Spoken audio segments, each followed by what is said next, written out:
கங்கை கொண்ட சோழன் பாகம் 1 அத்தியாயம் 29. அவர்களுக்கு வழியிலே வண்ணமாக உணவு கிடைத்தது. எல்லா அந்தணர்கள் குடியிருப்பிலும் அவர்களை வரவேற்று உணவு படைத்தார்கள். அவர்கள் எடுத்து வந்த அரிசி அதிகம் செலவழியாமல் இருந்தது. வெட்ட வெளிகளில் தங்காமல் வீட்டு திண்ணைகளில் தங்கினார்கள். கோவில்களில் உறங்கினார்கள். ஒரு பகல் பொழுது பெரிய ஆலமரத்தடியிலே உட்கார்ந்து கொண்டார்கள். நமது மன்னர் ராஜேந்திர சோழர் பட்டாபிஷேகத்திற்கு நாள் குறித்தது பற்றி விவரமாக சொல்வதாக சொன்னீர்கள். அதை கேட்க ஆவலாக இருக்கிறோம்.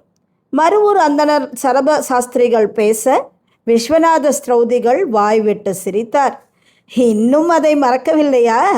மறந்திருப்பீர்கள் என்று நினைத்தேனே. எப்படி மறக்க முடியும்? நான் இடைவிடாது அதை பற்றியே யோசித்து கொண்டிருக்கிறேன். ஒரு பெண்ணுக்கு ருது ஜாதகம் முக்கியம். ருது ஜாதகம் சரியாக எழுதப்பட்டு விட்டால் ஜனனகால ஜாதகத்தையும் தூக்கி போட்டு விடலாம். அதுபோல ஒரு மன்னனுக்கு பட்டாபிஷேக நாள் மிக முக்கியம். அது சரியாக கணிக்கப்பட்டு விட்டால் ஜனனகால ஜாதகத்தை பார்க்க வேண்டிய அவசியமே இல்லை. மன்னர் ராஜராஜர் நேரடியாக உட்கார்ந்திருக்கிறார். கிருஷ்ணன் ராமன் இருந்திருக்கிறார். நீங்களும் உங்களை சார்ந்தோரும் போயிருக்கிறீர்கள். அத்தை குந்தவை தேவியார் வந்திருக்கிறார். இப்படி எல்லோருமாய் இருந்து கணித்த ஜாதகம் அல்லவா இது? எல்லோருடைய கேள்விகளுக்கெல்லாம் பதில் சொல்லக்கூடிய விஷயம் அல்லவா அது? என்ன செய்தீர்கள்? கொஞ்சம் தயவு செய்து சொல்லுங்கள். எதற்காக இதை இவ்வளவு ஆவலாக கேட்கிறீர்கள்? விஸ்வநாத ஸ்திரௌதிகள் சரபரை கேட்டார்.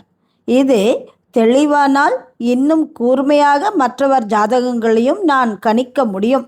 ஜாதகங்களை பார்க்க பார்க்கத்தான் இந்த ஜோசிய அறிவு விருத்தி ஆகிறது. அது உண்மை. ஆவலாக கேட்பதால் உங்களுக்கு சொல்லித் தருவதில் எனக்கு எந்த ஆட்சேபனையும் இல்லை. இதில் எந்த ரகசியமும் இல்லை. ஒரு மிக சிறந்த நாளை தேர்ந்தெடுக்க வேண்டும் என்பதுதான் மாமன்னர் ராஜராஜருடைய கட்டளை. கிருஷ்ணன் ராமன் என்னை தேர்ந்தெடுத்து இதை நீங்கள் சரியாக செய்வீர்கள், உங்களுக்கு துணையாக இருக்கிறேன் என்று சொன்னார். கிருஷ்ணன் ராமனுக்கும் நன்கு வேலை தெரியும். ஆனால் விரைவாக செய்ய தெரியாது. எனக்கு செய்து பழக்கம். அதனால் என் மனக்கணக்கு நினைவுகள் பலம் பெற்றது என்பதால் இதை நான் பல்வேறு கோணங்களில் ஆராய்ச்சி செய்து விரைவாக செய்து முடித்தேன்.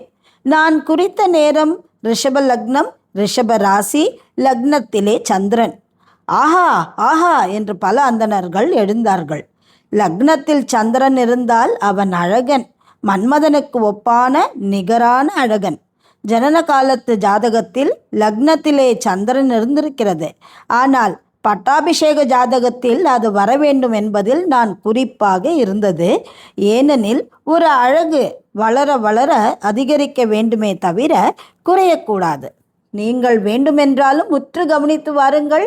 மாமன்னர் ராஜேந்திரருடைய அழகு வயதாக வயதாக இன்னும் பொலிவாக இருக்கும்.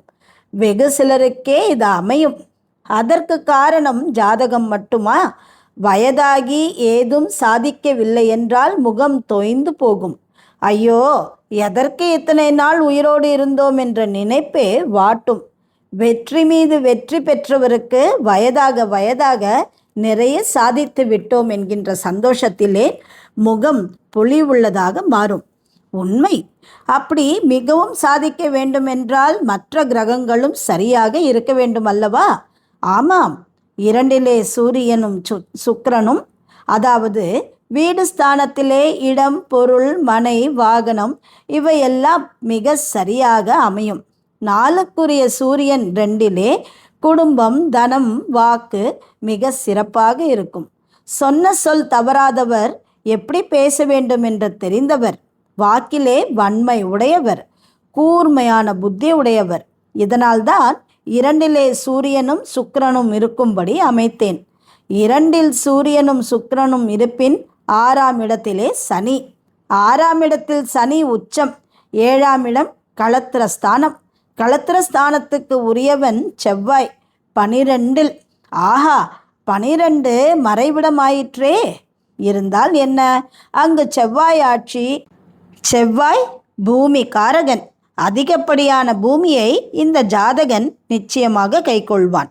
இந்த பட்டாபிஷேகம் இந்த நேரத்திலே நடைபெற்றால் பல தேசங்களை வெற்றி கொள்ளக்கூடிய வாய்ப்பு வெகு நிச்சயம் இந்த ஜாதகருக்கு கிடைக்கும் என்று அடித்து சொன்னேன்.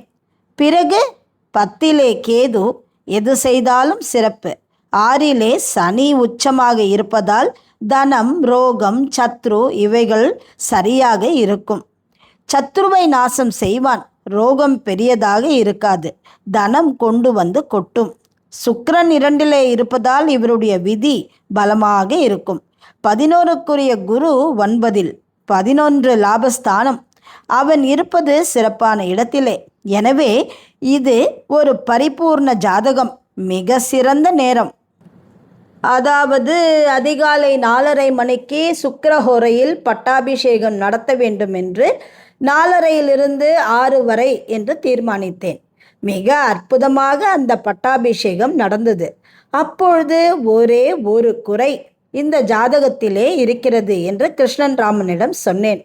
ராகு தசை, ராகு புத்தியில் இந்த ஜாதகர் கஷ்டப்படுவார். மிக மனசஞ்சலங்களுக்கு ஆளாவார். இழப்புகள் ஏற்படும். தோல்விகள் வராது. எனினும் வெற்றிக்கு அதிகம் பலி கொடுக்க வேண்டியிருக்கும் என்று சொன்னேன். அதை ஞாபகம் வைத்து கொண்டிருக்கிறார். கிருஷ்ணன் ராமன் இதை என்னிடம் வெளியே சொல்லாதே என்று சொல்லிவிட்டார். ஆனால் கிருஷ்ணன் ராமன் வாயை பிடுங்கி ராஜேந்திர சோழர் என்னவென்று விசாரித்து இதை தெரிந்து கொண்டு விட்டார். என்னை தனியே அழைத்து, நீர்தானே ஜாதகம் கணித்தீர், இதுதானே அந்த 6வது வருடம், இப்போதுதானே ஆரம்பிக்கிறது, ராகு தசை, ராகு புத்தி என்று கேட்டார். நான் ஆமாம் என்று சொன்னேன். இந்த நேரத்திலே நான் மரணம் அடைவேனா என்று கேட்டார். வெகு நிச்சயம் நீங்கள் மரணமடைய மாட்டீர்கள். நீங்கள் 82 வயது வரை வாழ்வீர்கள் என்று உறுதி சொன்னேன். ஆனால் வெற்றி இருக்காதோ, தோல்வி ஏற்படுமோ என்று பயந்தார். ராகு திசை அவரை கலக்கடிக்கிறது என்பதை புரிந்து கொண்டேன். இல்லை, இதற்கும் பிரசன்னம் பார்த்து விடலாம். நீங்கள் படியேறுவதற்குள் உங்கள் உடம்பிலே பறவை எச்சம் விழுந்தால் உங்களுக்கு வெற்றி நிச்சயம் என்று சொன்னேன். அவர் படியேறுவதற்குள் காக்கை எச்சம் அவர் தோளிலே விழுந்தது. அவர் சந்தோஷமானார். இப்படி எப்படி பிரசன்னம் பார்க்கிறீர்கள்? அது உள்ளுணர்வு. அது தவிர பேசுகின்ற நேரத்தை கணித்து எது நமக்கு இப்பொழுது உதவி செய்யும் என்று கணித்து விடலாம். பறவை, பல்லி, பசு, கருடன் என்று பல விதங்களில் நமக்கு நல்ல சகுனம் கிடைக்கும். அதுபோல கெட்ட சகுனங்களும் சில விஷயங்கள் உண்டு. இதற்கு ராஜேந்திரர் என்ன சொன்னார்? நான் உங்களை எல்லாம் தவறாக எடை போட்டு விட்டேன். கருந்துச்சர்களுக்கு நான் ஏதோ கொடுக்க முற்பட்ட பொழுது பலமாக அந்தணர்கள் மறுத்ததால் எனக்கு கோபம் ஏற்பட்டு விட்டது. ஆமாம், நாம் அதை கொஞ்சம் வேகமாகத்தான் செய்து விட்டோம். தஞ்சை அந்தணர்கள் தான் அதிலே முரட்டுத்தனமாக நடந்து கொண்டார்கள். அப்படி நடந்து கொண்டதற்கு ஒரே ஒரு காரணம் உண்டு. பூணல் அணிந்து கொள்ள வேண்டும் என்ற கருந்தச்சர்கள் கேட்டவுடன் இவர்கள் பயந்து விட்டார்கள். தங்களுக்கு போட்டியாக வந்து விடுவார்களோ என்று பயந்து விட்டார்கள். போட்டியாக வர முடியாது என்பதை புரிந்து கொள்ள மறந்து விட்டார்கள். பூணல் அணிந்து கொள்ளேன் என்று தாராளமாக சொல்லி இருக்கலாம். நெருப்பிலே உட்கார்ந்து இரும்பை ஓங்கி அடிக்கிறவன் எப்படி காயத்ரி ஜபம் செய்ய முடியும்? அந்த சப்தத்தில் இருப்பவன் எப்படி மனதை ஒருநிலைப்படுத்த முடியும்? எனவே பூணூல் என்பது அவர்களுக்கு அலங்காரமாகத்தான் இருக்கும் என்பதை புரிந்து கொள்ளாமல் வேகமாகி விட்டார்கள். அதனால் கெட்ட பெயர் வாங்கி கொண்டார்கள். இப்பொழுது ராஜேந்திரருடைய நிலைமை என்ன? மிக பிரியமாக இருக்கிறார். மிக மரியாதையாக இருக்கிறார். நாம் எல்லாம் எந்த எதிர்ப்பும் இல்லாமல் காசிக்கு கிளம்பியது அவருக்கு மிகுந்த சந்தோஷம். வேண்டாம் என்று கூட சொல்லிவிடலாம் என்பதையும் மறுபடியும் சொன்னார். நாங்கள் சந்தோஷமாகத்தான் போய் வருகிறோம், உங்களுக்கு உதவியாக இருக்கிறோம் என்று சொன்ன பொழுது அவர் அளவில்லாத சந்தோஷம் அடைந்தார். மருவூர் அந்தணர் எழுந்தார். விஸ்வநாத ஸ்திரௌதிகளின் காலிலே விழுந்து வணங்கினார். உங்களை போன்றவர்கள் இருப்பதால் தான் நாட்டிலே மழை பெய்கிறது. நீங்கள் சொன்ன ஒரு வார்த்தை முக்கியம். அவரவருக்கு வேலை இருக்கிறது. அவரவர் வேலையை அவரவர் செய்வதால் போதும். அதே செய்து வந்தால் நாடு சுபிக்ஷமாக இருக்கும். இவருக்கு இது கூடாது, அவருக்கு அது கூடாது என்று மறுப்பதற்கு நமக்கு எந்த உரிமையும் இல்லை. கருவறைக்கு வந்து யாராவது பூஜை செய்ய வேண்டுமென்றால் வந்து செய்யட்டுமே என்றுதான் சொல்லிவிட வேண்டும். அதற்குண்டான யோகியதையை வளர்த்து கொள் என்கின்ற ஒரே கட்டளையை வைத்து கொள்ள வேண்டும். மது அருந்திவிட்டு கோவில் கருவறைக்குள் வர முடியுமா? எனவே மது அருந்தும் பழக்கத்தை விட்டுவிடு. ஆமாம், இன்று பல காளி கோவில்களில் அந்தனர் அல்லாதவர் அல்லவா பூஜை செய்கிறார்கள். மிக சிறப்பாக நடக்கிறார்கள். மிக அழகாக அலங்காரம் செய்கிறார்கள். அவர்களுக்குள் வடமொழி கற்றவர் நன்கு உரத்த குரலிலே மந்திரம் சொல்கிறார்கள். வடமொழி கற்பதற்கு பெரிய புத்தி தேவையா? எதுவும் இல்லை ஐயா. ஒழுக்கமாக இருப்பதற்குத்தான் நல்ல புத்தி தேவை. ஒழுக்கமாக இருக்க எவர் முயன்றாலும் அவர் சிறப்பாக இருப்பார். இதில் ஜாதி வித்தியாசமே இல்லை. ஒரு தட்டு தட்டி நம்மளை தாழ்த்தி வைத்தது தான் நல்லதாக போயிற்று. இல்லையெனில் தலைக்கால் புரியாமல் ஆடிக்கொண்டிருப்போம். மேலே விழாதே, அங்கே நிற்காதே, இங்கே நிற்காதே என்றெல்லாம் அலட்டி கொண்டிருப்போம். அது மட்டும் இல்லை, மிகப்பெரிய காசு ஆசை வந்துவிட்டது. அதனால்தான் பிரச்சனை பெரிதாகிவிட்டது. செல்வந்தராக இருக்க வேண்டும், மாராயராக இருக்க வேண்டும் என்று ஆசைப்படுகிறார்கள். அதற்கேற்றபடி இடுப்பிலே வாள் தரித்து போருக்கு போக பயப்படுகிறார்கள். வெறும் கழியை வைத்து கொண்டே பெருந்தனம் செய்ய வேண்டும் என்று ஆசைப்படுகிறார்கள். இதெல்லாம் தான் பிரச்சனையை கொண்டு வந்து கொடுத்துவிடும். இப்பொழுது சொல்லுங்கள், இந்த 1.5 வருடம் ராகு திசை, ராகு புத்தி, ராஜேந்திர சோழருக்கு என்னவெல்லாம் பிரச்சனை வரும்? என்னுடைய அபிப்பிராயத்திலே ராஜேந்திரர் மயிரிழையில் தப்பிப்பார். என்னுடைய அபிப்பிராயத்திலே குறைந்தபட்சம் 15 சேனாதிபதிகளாவது மரணம் அடைவார்கள். என்னுடைய அபிப்பிராயத்திலே ராஜேந்திர சோழர் அடுத்து என்ன செய்வது என்று தெரியாமல் 6 அல்லது 7 முறை திகைத்து போய் நிற்பார். என்னுடைய அபிப்பிராயத்தில் இன்னும் 6 வருடங்களுக்கு அவருக்கு ஓய்வு என்பதே இருக்காது. என்னுடைய அபிப்பிராயத்திலே நீண்ட வயது வாழ்வார். ஆனால் அவர் தன் மகன் இழப்பை, அதாவது புத்திர சோகத்தை சந்திக்கும்படி நேரும். அடடா அடடா, அந்தணர்கள் மன்னருக்காக வருத்தமுற்றார்கள். இதையெல்லாம் உங்களோடு வைத்துக்கொள்வது நல்லது. அதிகம் வாய் திறந்து பேசினீர்கள் என்றால் உங்களுக்கு உண்டான மரியாதை கெட்டு போகும். ராஜாதிராஜன் சீக்கிரம் இறந்து விடுவார் என்று சொன்னால் அவர் இறக்க நீங்கள் ஆசைப்படுவது போல வந்துவிடும். எனவே வாயை திறக்காதீர்கள், அதிகம் பேசாதீர்கள், அலட்டலாக பேசாதீர்கள். எல்லோரையும் மரியாதையாக நடத்த பழகுங்கள். ஒருமையிலே கூப்பிடாதீர்கள். அப்படி ஒருமையுடன் கூப்பிட விரும்புவதென்றால் பிரியத்துடன் கூப்பிடுங்கள். ஜாதகம் கணிப்பதற்கோ கல்வி கேள்விகளில் உதவி செய்வதற்கோ ஏழைகளிடம் காசு வாங்காதீர்கள். உண்ண உணவு, இருக்க இடம், உடுத்த உடை, இது போதும். மிகப்பெரிய சொத்துகள் எதுவும் நமக்கு தேவையில்லை. அப்படி விலகி இருந்தாலே சொத்துக்கள் தானாக வரும். நாளை கொள்ளிடம் தாண்டி ஜெயம் கொண்டான் போய் விடுவோம். மிக சிறந்த அரண்மனை பெரிய கோட்டையுடன் கோவிலுடன் நிர்மாணிக்கப்பட்டு இருக்கிறதாம். ராஜேந்திர சோழர் பார்த்து பார்த்து செய்கிறாராம். நித்த வினோத பெருந்தச்சன் தன் முழு திறமையை காட்டியிருக்கிறாராம். காலா காலத்திற்கும் நின்று பெரிய கதையை சொல்லுமாம். அவ்வளவு அழகாம். பெருவுடையார் கோவிலை போல உயரமாக இல்லாமல் அதே வடிவத்திலே சிறிதாக இருக்குமாம். பெருவுடையார் கோவிலை ஆண் என்றால் இதை பெண் என்று சொல்லலாம் என்று சொல்கிறார்கள். அத்தனை அழகு என்று சொல்கிறார்கள். வழி முழுக்க எத்தனை ஊர்களை பார்த்தோம். எத்தனை விதமான மனிதர்கள், எத்தனை விதமான பயிர்கள். தஞ்சையில் விளையும் நெல்லுக்கும் இங்குள்ள நெல்லுக்கும் எவ்வளவு வித்தியாசம். கரும்பு எவ்வளவு தடிமனாக இருக்கிறது. வெற்றிலை எவ்வளவு முரடாக இருக்கிறது. ஒவ்வொன்றும் ஒவ்வொரு வகை. அதைவிட எனக்கு பிடித்தது, சாமகானத்திற்கென்றே ஒரு ஊர் இருக்கிறது. அந்த கிராமத்திலே உள்ள அத்தனை பேரும் சாமகானம்தான் சொல்கிறார்கள். கிழிந்த உடையுடன் இருக்கிறார்கள். நல்ல போஷாக்கான உணவு இல்லை. ஆனாலும் அதை பற்றியெல்லாம் கவலையே இல்லை. சாமகானம் கற்பது, சாமகானம் சொல்லித் தருவது, இதுதான் வாழ்க்கை. அவர்களை வலம் வந்து நமஸ்கரித்ததே எனக்கு மிகுந்த சந்தோஷம். கரை போட்ட கழகம் நாளும் புடவைகள் 5 கொடுத்த பொழுது அவ்வளவு குதூகலம் அவர்களிடம். ஒரு கூடை நெல்லையும் கொடுத்து விட்டு வந்திருக்கிறோம். அதுவும் சந்தோஷம். வாங்குவது மட்டும்தான் சந்தோஷமா? கொடுப்பதும் சந்தோஷம் இல்லையா? நான் அப்பொழுதுதான் அதை உணர்ந்து கொண்டேன். நாமும் கொடுக்க பழக வேண்டும், வாரி வழங்க பழக வேண்டும் என்று விஸ்வநாத ஸ்திரௌதிகள் சொல்ல, எல்லா அந்தணர்களும் மிக வேகமாக ஆமாம் ஆமாம் என்று தலையாட்டினார்கள். வாழ்க்கையிலே நடக்கின்ற மோசமான அனுபவங்களிலிருந்து பாடம் கற்றுக்கொள்பவன் கெட்டிக்காரன். தஞ்சை புறம்படியை தாண்டியதும் பரமன் மழப்பாடியார் ராஜேந்திர சோழரிடம் விடை பெற்றார். தஞ்சையை பற்றிய எந்த கவலையும் உங்களுக்கு வேண்டாம். ராஜராஜன் அங்கிருக்கும் வரை தெற்கே உள்ள எந்த தேசங்களை பற்றியும் கவலை வேண்டாம். நான் வெறுமே உட்கார்ந்து கொண்டிருக்க மாட்டேன், சுற்றி சுற்றி வருவேன். கிளம்பும் முன் வீரமாதேவியார் ஒரு விண்ணப்பத்தை உங்களிடம் வைக்க சொன்னார். நான் எங்கு போனாலும் எங்கு பயணப்பட்டாலும் என்னோடு அவர்களும் வருவதாக சொன்னார்கள். நான் அழைத்து போகட்டுமா? உங்கள் அனுமதி தேவை. மிகுந்த தாழ்ந்த குரலிலே அமைதியாக பரமன் மழப்பாடியார் கேட்டார். ராஜேந்திர சோழர் அவரையே பார்த்து கொண்டிருந்தார். யோசித்தார்.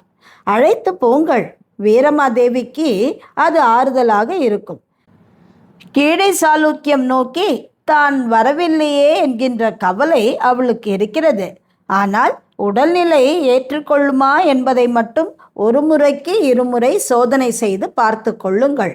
முதலிலே தஞ்சைக்குள்ளாகவே குதிரையை ஓட்டி போகட்டும். எப்படி ஓய்வெடுக்கிறார்கள்? ஓய்வெடுக்க முடிகிறதா? கை கால்களில் வலி இருக்கிறதா? வேறு ஏதேனும் தொந்தரவு இருக்கிறதா என்று எல்லாம் பாருங்கள்.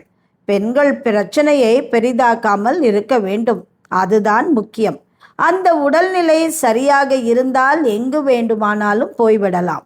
ஒரு வாரம் அல்லது அரை மாதம் தஞ்சைக்குள்ளாகவே அவர் சுற்றி வரட்டும். பிறகு தெற்கே கன்னியாகுமரி வரையிலே கூட போய் வரலாம். கேரளத்திற்கு போவது மட்டும் யோசித்து செய்யுங்கள். கேரளத்திற்கு நான் போக போவதில்லை. ஏனெனில் அவர்கள் மறைந்திருந்து தாக்குபவர்கள். பாண்டிய தேசம் போகலாம் என்று இருக்கிறேன். மதுரையை அவர்களுக்கு காட்ட வேண்டும். திருவெண்காடும் பூம்புகாரும் நாகை பௌத்த விகாரையும் மேல்பட்டினமும் இன்னும் சற்று தள்ளி ராமேஸ்வரமும் அவர்களுக்கு போக வேண்டும் என்பது ஆசை. அவர்கள் உடல்நிலைக்கு ஏற்ப பக்குவமாக அழைத்து போகிறேன். என்னாலேயே விரைவாக குதிரையை ஓட்ட முடியாது, வயதாகிவிட்டதல்லவா என்று மறுபடியும் தாழ்ந்த குரலிலே பேசினார். உங்களால் எப்பொழுதும் விரைவாக குதிரை ஓட்ட முடியும். ஆனால் மனது நிதானமாகிவிட்டது. அதுதான் என்னை வியக்க வைக்கிறது. உங்கள் வயதிலே உங்கள் நிதானம் எனக்கு வருமா என்கின்ற கேள்வி இருக்கிறது. அல்லது சாகும் வரை படபடப்பாகவே இருப்பேனோ என்கின்ற பயமும் இருக்கிறது. சேனாதிபதி சோம்பலாக இருக்கலாம், மன்னர் படபடப்பாக இல்லாமல் முடியுமா? ஒரு பிரச்சனையா, 2 பிரச்சனையா? போதாக்குறைக்கு நாமாக வேறு பிரச்சனைகளை இழுத்து விட்டு கொள்கிறோம். எதை? இந்த படையெடுப்பை சொல்கிறீர்களா? ஆமாம், குந்தவையால் ஏற்பட்ட படையெடுப்பு தானே. குந்தவைக்கு தெரியுமா எத்தனை வீரர்கள் எத்தனை குடும்பங்களை பிரிந்து எவ்வளவு தூரம் நடக்கிறார்கள் என்று? அந்த குந்தவைக்கு தெரியுமா, புரியுமா? ஒரே ஒரு பெண்மணியால் இந்த படையெடுப்பு நடக்கிறது. விமலாதித்தன் மிக நல்லவன். அவனை அனுசரித்து குடுத்தனம் நடத்தி இருந்தால் கீழே சாளுக்கியம் வலுவாகி இருக்கும், நமக்கு பெரும் உதவியாக இருந்திருக்கும். நமக்கென்று சில தலையெழுத்துகள் இருக்கிறதல்லவா? ராஜேந்திர சோழர் அழுத்து கொண்டார். அவர்கள் கை கூப்பினார்கள், பிரிந்தார்கள். திருவையாறிலே ஐயாரப்பனை ராஜேந்திர சோழர் வணங்கினார். சேனாதிபதிகள் எல்லோரும் சன்னதிக்குள்ளே குழுமி இருந்தார்கள். ராஜேந்திர சோழர் எல்லோருக்கும் திருநீறு இட்டார், தலையை தடவினார். எல்லா சேனாதிபதிகளும் சந்தோஷமானார்கள். இனிமேல் நிதானமான பயணம் இல்லை, விரைவான பயணம். எவ்வளவு விரைவாக ஜெயங்கொண்டான் போய் சேர முடியுமோ அவ்வளவு விரைவிலே சேர வேண்டும். இரவு நேர பயணம் வேண்டாம் என்று கட்டளையிட்டார். மெய்க்காவல் படை நடுவே பறவையோடு உட்கார்ந்து குதிரைகளை வேகம் எடுத்தன. ஜெயங்கொண்டம் நோக்கி போக வேண்டும் என்று எல்லோரும் கட்டளை வந்தது. வெளிச்சம் மங்கும் வரை பயணம் செய்தார்கள். பிறகு ஆங்காங்கே உள்ள கிராமங்களிலே தங்கினார்கள். கிராம மக்களை தொந்தரவு செய்யாது தாங்களே சமைத்து உண்டார்கள். வேடிக்கை பார்த்த கிராமத்து இளைஞர்களையும் அரவணைத்து பக்கத்திலே உட்கார வைத்து அவர்களுக்கும் சோறு கொடுத்தார்கள். வேக வைத்த கறித்துண்டுகளை நீட்டினார்கள். திண்ணைகளிலும் பொதுக்கூடங்களிலும் மரத்தடியிலும் கோவில்களிலும் அயர்ந்து தூங்கினார்கள். நீர் சுத்தமாக இருக்கிறதா என்று சோதித்த பிறகே குடிக்கவும் குளிக்கவும் துவங்கினார்கள். இரவு நேரம் நிற்காமல் தன் மனைவியோடு ஞானசம்பந்தன் மாட்டு வண்டிகளை விரட்டி கொண்டு ஜெயங்கொண்டம் நோக்கி போனான். தந்தையை எப்படியும் அங்கு சந்தித்து விடலாம் என்று திட்டமிட்டு இருந்தான். ஜெயங்கொண்டத்து கோட்டை கதவுகள் விரிய திறந்தன. நித்த வினோத பெருந்தச்சனும் அவனுக்கு துணையாக இருந்த வீர சோழ பெருந்தச்சனும் காஷ்டகாரி ஆறாவு மதன் புருஷோத்தமனுமான ராஜேந்திர பேராசிரியனும் கிருஷ்ணன் ரங்க திரிகோண மாதேவி பேராசிரியனும் அந்த கோவில் கட்டவும் பொறுப்பாக இருந்தார்கள். ஓவிய குலத்தை சேர்ந்த 4 விதவிதமாக சுண்ணம் அடித்தார்கள். அந்தன வீடுகளிலே காவியும் வெள்ளையும் இடப்பட்டன. மறவர் வீடுகளில் மஞ்சள் எழுதப்பட்டன. எல்லோர் வீட்டு வாசலிலும் புலி வரையப்பட்டிருந்தது. வாசல் மெல்லிய நீல நிறத்தால் எழுதப்பட்டிருந்தது. சேனாதிபதிகளுடைய கட்டிடங்கள் வெள்ளை நிறத்திலே இருந்தன. பஞ்சமருக்கு உறுதியான ஓட்டு வீடுகள் எழுப்பப்பட்டன. பஞ்சமருக்கு கோட்டைக்கு வெளியே வைக்க வேண்டுமா என்று வீர சோழ பெருந்தச்சனான ரவி என்பவன் கேட்டதற்கு, இல்லை, அவர்களுக்கும் கோட்டைக்கு உள்ளேயே இடம். எவரையும் நாம் பிரித்து வெளியே அனுப்ப முடியாது. பாதுகாப்புக்கு நல்லதல்ல. சகலமும் கோட்டைக்குள்ளேயே இருக்க வேண்டும் என்று ராஜேந்திர சோழர் சொன்னார். ராஜேந்திர சோழருடைய அரண்மனை கருநீளத்திலே பளபளப்பாக இருந்தது. அதற்கு உள்கோட்டை என்று பெயர். சுற்றி மதில் சுவர் எழுப்பி அதில் கண்காணிக்க கோபுரங்கள் அமைத்து உள்ளுக்குள்ளே அலுவலகம், அலுவலகம் தாண்டி சபை, சபை தாண்டி ரகசியம் பேச வேண்டிய முற்றம், பிறகு அரண்மனை வாசலிலே இன்னொரு சபை, அதை தாண்டி அந்தப்புறங்கள் என்று மிக பெரியதாக வடிவமைக்கப்பட்டிருந்தது. வாழ்முதுகு படை வீரர்கள் வந்துவிட்டார்கள் என்ற எக்கால சப்தம் சப்திக்க பரபரப்பானார்கள். அத்தனை பேரும் வந்து அரண்மனை முதற்கொண்டு எல்லாவற்றையும் சுற்றி பார்த்து விட்டுதான் போவார்கள். அவர்கள் போய் விதவிதமாக மாளிகையை பற்றி பேசுவார்கள். இது நல்ல கண்காட்சி. இப்படி பேசுகிற பொழுது என்ன குறை என்பதும் அவர்களுக்கு தெரிந்துவிடும். இதனால் தங்களுடைய ஆட்களை மற்றவர்கள் பேசுவதை கேட்க விழிப்போடு இருக்கும்படி சொன்னார்கள். கோவில் வேலை முக்கால் திட்டம் முடிந்திருந்தது. அரண்மனை வேலை முழுவதும் முடிந்துவிட்டது. ஆனால் மரவேலைகள் நடந்து கொண்டிருந்தன. பண்டங்கள் வைக்கின்ற மர ஆசனமும் வேகமாக செய்யப்பட்டிருந்தன. எல்லா வேலைகளையும் நிறுத்திவிட்டு வந்தவரை உபசரிப்பதே முக்கியமான வேலை என்று தெரிவிக்கப்பட்டிருந்தது. மூளைக்கு ஒன்றாய் பல இடங்களில் குழி வெட்டி அடுப்பு தயாராக இருந்தது. விறகுகள் வெட்டப்பட்டு தயாராக இருந்தன. வாழ்முதுகு படை வந்ததும் 2 அந்தணர்கள் ராஜராஜ பிரம்மராயரும் உத்தம சோழ மிலால் உடையாரும் பூரண கும்பம் கொடுத்து வரவேற்றார்கள். வலது காலை எடுத்து வைத்து உள்ளே வாருங்கள் என்று கட்டளையிட அவர்கள் குதிரையிலிருந்து இறங்கி வலது காலை எடுத்து வைத்து கோவிலை நோக்கி வணங்கினார்கள். சோழம் சோழம் சோழம் என்று உரக்க கூவப்பட்டது. மாமன்னர் ராஜேந்திரர் வாழ்க என்று கூவப்பட்டது. குதிரையை பிடித்து கொண்டு அவர்கள் உள்ளே நடந்தார்கள். வியப்பின் எல்லையை தொட்டார்கள். இத்தனை பெரிய நகரமா? நீருக்கு எங்கே போவது? கொள்ளிடம் இருக்கிறதையா? கொள்ளிடத்திலிருந்து பிரிந்து பல கிணறுகள், குளங்கள் என்று உள்ளுக்குள்ளே சேமித்து வைத்திருக்கிறோம். குறுக்கும் நெடுக்குமாக கால்வாய்கள் வெட்டி இருக்கிறோம். கால்வாய்கள் சேறு உறிஞ்சிக் கொள்ளாமல் இருப்பதற்காக அதிலே கருங்கல் பதித்திருக்கிறோம். அரண்மனைக்குள்ளே கால்வாய் போகிறது. அந்தப்புறத்திற்குள்ளே கால்வாய் போகிறது. அந்தனர் குடியிருப்பிலும் கால்வாய் போகிறது. பஞ்சமருக்கும் கால்வாய் போகிறது. கால்வாய் இல்லாத இடமே இல்லை. அரண்மனை முழுவதும் பின்னல் பின்னலாக கால்வாய்கள் நகர்ந்து கொண்டிருக்கின்றன. 50 கோலுக்கு ஒரு பாலம் நீங்கள் தாண்டியாக வேண்டும். ஒருவேளை கொள்ளிடம் பொய்த்து விட்டால் நீருக்கு என்ன செய்வது? கேணிகள் இருக்கின்றன. அதை தவிர அருகே இருக்கின்ற வீரநாராயணம் ஏரியிலிருந்து தனியாக ஒரு கால்வாய் வெட்டி உள்ளுக்குள்ளே கொண்டு வர ஏற்பாடு செய்யப்பட்டிருக்கிறது. அங்கு மதகு கட்டப்பட்டு இருக்கிறது. வேண்டுமெனில் வரவழைத்து கொள்ளலாம், வேண்டாமெனில் தடுத்து நிறுத்தி விடலாம். கோவிலுக்குள்ளே போய் பார்க்கலாமா? தாராளமாக. நீங்கள் பார்க்க வேண்டும் என்றுதானே எங்கள் ஆசை. உணவருந்தி விட்டு பார்க்கலாம். முதலில் பார்த்து விடுகிறோம் ஐயா, பிறகு உணவு எடுத்துக்கொள்கிறோம். அவர்கள் ஆவலாக கோவிலுக்குள்ளே நுழைந்தார்கள். காலணிகளை போட்டுக்கொண்டே போங்கள். இன்னும் கும்பாபிஷேகம் நடக்கவில்லை. ஆங்காங்கே கற்கள் சிதறி இருக்கும், ஆணிகள் இருக்கும், உளிகள் இருக்கும். எனவே காலணிகளை அணிந்து கொண்டே போங்கள். உள்ளுக்குள்ளே போகும் பொழுது மட்டும் அவிழ்த்து விடுங்கள் என்று சொல்ல, வீரர்கள் அத்தனை பேரும் காலணிகளோடு கோவிலுக்குள்ளே சுற்றி வந்தார்கள். கருங்கல் நந்தியா இது? இல்லை, சுதையால் செய்யப்பட்டது செங்கல் நந்தி. சண்டேஸ்வரரும் சுதையினாலா? இல்லை, அது சுத்தமான கருங்கல், நீலக்கருங்கல். விமானம் ஏறி பார்க்கலாமா? எங்கு வேண்டுமானாலும் ஏறலாம். ஜாக்கிரதையாக செய்யுங்கள்.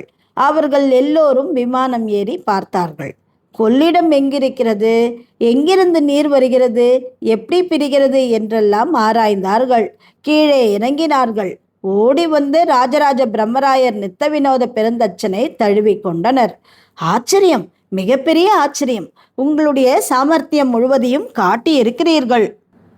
சோழ தேசம் உங்களை சிற்பியாக பெற்றது பாக்கியம். சோழ தேசத்தினுடைய ஜாதகம் மிக சரியாக இருக்கிறது. இங்கு வேலை செய்கிறவர்கள் அத்தனை பேரும் உன்னதமானவர்களாக இருக்கிறார்கள். உன்னதமானவர்கள் அத்தனை பேரும் ஒரே நேரத்திலே பிறந்திருக்கிறார்கள். இதுதான் எனக்கு சொல்ல தோன்றுகிறது. சிற்பி சரியா, போர் வீரர் சரியா, அந்தனர் சரியா, எனக்கு ஒன்றும் புரியவில்லை. மன்னருக்கெல்லாம் மகுடம் வைத்தது போல ஒரு அற்புதமான மாமன்னர் நமக்கு கிடைத்திருக்கிறார். நொடி நேரத்திலே முடிவு எடுக்கிறார். தீர்மானமாக இருக்கிறார். தெளிவாக இருக்கிறார். அவரிடம் பேச பேச வியப்புதான் வருகிறது. ஒரு அற்புதமான காலகட்டத்திலே நாம் வாழ்ந்து கொண்டிருக்கிறோம் ஐயா. இந்த காலத்திலே வாழ கொடுத்து வைத்திருக்க வேண்டும். சேனாதிபதிகளுக்கு எங்கே வீடு? அது பிரித்து பிரித்து தரப்பட்டிருக்கிறது.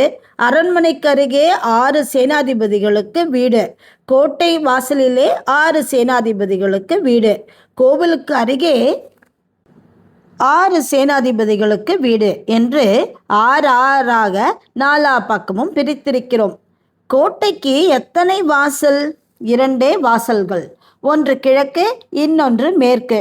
கேணியிலிருந்து நீர் எடுத்து பருகினார்கள். சுவையோ சுவை என்றார்கள். சாப்பிட உட்கார்ந்தார்கள். கன்னி மூலை கணபதி என்ற இடத்துக்கு போக சொன்னார். அங்கு போய் உட்கார்ந்தார்கள். மெல்ல திரைசீலையை விலக்கி கணபதியை காட்டினார். மிக அழகான, உயரமான, அகலமான, குழைவான ஒரு பிள்ளையார் சிலை அங்கிருந்தது. எல்லோரும் கையெடுத்து கும்பிட்டார்கள். மெல்ல தொட்டார்கள். காதுகளை வருடி பார்த்தார்கள். துதிக்கையை தடவினார்கள். இத்துடன் இந்த அத்தியாயம் இங்கு நிறைவடைகிறது. மீண்டும் கதையின் தொடர்ச்சி நாளை. வணக்கம்.